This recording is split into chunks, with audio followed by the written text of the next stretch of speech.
So let's start with Section 133 of Income Tax Act. So Section 133, power to call information. So first of all, we will see when there is a proceeding pending against an SSC.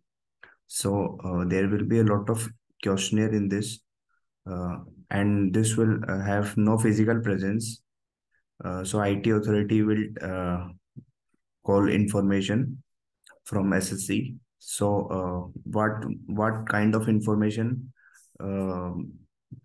income tax authority can call? So, first of all, is like suppose we have paid amount with respect to rent, interest, commission, royalty, brokerage, etc. So, in that case, income tax authority can ask name and address of that uh, whatever be the party to whom we have paid the amount, or whatever be the amount which is payable to them. So they can also ask like information from brokers and bankers. Now we will like first of all we have talked about like when जब proceeding pending against SSC हो तब. Now अगर proceeding pending against SSC नहीं भी है, तब भी ये कॉल फॉर इंफॉर्मेशन कर सकती है इनकम टैक्स अथॉरिटी. वो कब? First of all CIT and above का अगर कोई इनकम टैक्स अथॉरिटी होगा, सो उसको कोई परमिशन की जरूरत नहीं है. He can call information from SSC. Now if income tax authority below CIT है, तो सीनियर अथॉरिटी की परमिशन लेनी पड़ेगी उनको. और जेडी, एडी और डेप्यूटी डायरेक्टर, इन इन सबको कोई परमिशन की जरूरत नहीं होती. So we have done this section 133, power to call information. Now we will move to section 133B, power to collect information. So in this they are like in previous case it was like call, मतलब income tax authority call करके मंगाएगी, ठीक है, information. अब वो क्या, income tax authority collect करेगी वो information. So they will visit the premises of SSC. They will collect information. It's not necessary that SSC to whom income tax authority is collecting information is having principal place or not. They can go to that particular location. So property person there at जो भी है उसको उससे सारी information collect करेगी IT authority. So इसमें impounding नहीं होगी, किसी भी तरीके की इम्पाउंडिंग नहीं होगी. और ये बिजनेस आवर्स के टाइम पे ही हो सकता है. Okay, so that's it for this particular section 133A-B.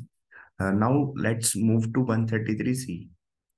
Power to collect information from prescribed income tax authority, like from other department, like for inquiry by department. uh, उस information को process करेगी, make available outcome, जो भी उसमें से outcome आएगा उसको देगी. और जो इनकम टैक्स अथॉरिटी है वो उस असेसमेंट के बेस पे उस इंफॉर्मेशन को यूज कर सकती है for the purpose of assessment. So that's it for these three sections, like power to call information को कॉल करना, and second is power to collect information को कलेक्ट करना. Now power to collect information from other authorities, other departments. So that's it, these three sections.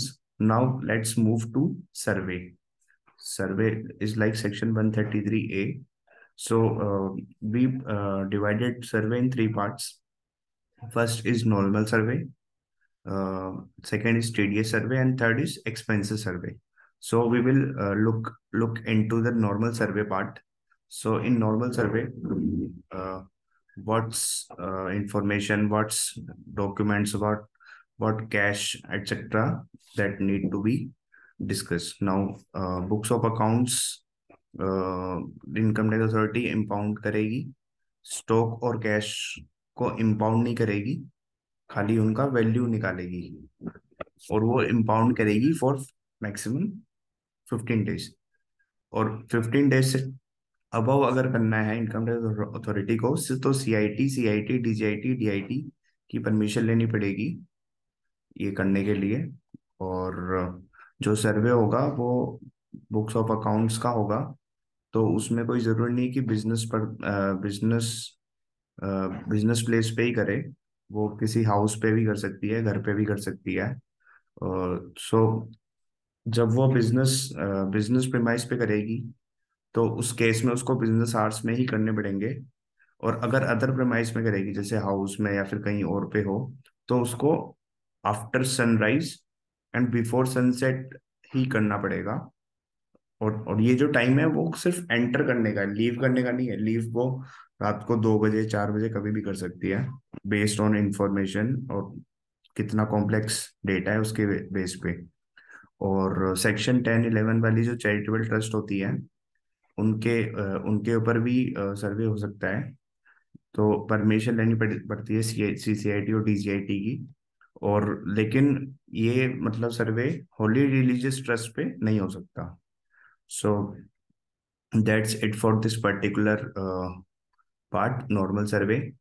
Now we will move to another part, which is TDS TCS survey.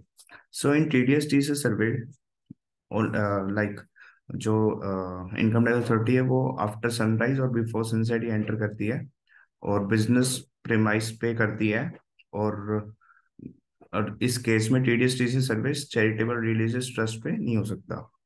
और इस case में books of accounts, stock, cash कुछ भी impound नहीं होता है, कुछ भी इंपाउंड नहीं होता है। जैसे ये जो सेक्शन था अपना 133 ए, जो नॉर्मल सर्वे है, उसमें बुक्स ऑफ अकाउंट्स इंपाउंड हो सकती थी, और स्टॉक एंड कैश इंपाउंड नहीं होता था, तो ये हमें ध्यान रखना पड़ेगा।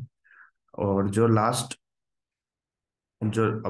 बचेगा वो है अपना एक्सपेंस सर्वे। एक्सपेंस सर्वे में अपने को कुछ नहीं करना। एक्सपेंस सर्वे में जब वो सेरेमनी खत्म हो जाएगी, तब ये सर्वे होता है। मतलब बेसिकली सपोज एक शादी चल रही है, तो जब शादी पूरी हो जाएगी उसके बाद में इनकम टैक्स अथॉरिटी एक्सपेंसेस का सर्वे कर सकती है कि आपका सोर्स क्या था, एक्सपेंसेस जो करे आपने, तो आपकी सोर्स ऑफ इनकम क्या थी जिसके बेस पे आपने ये किया। सो that's it for this particular section 133। So this is the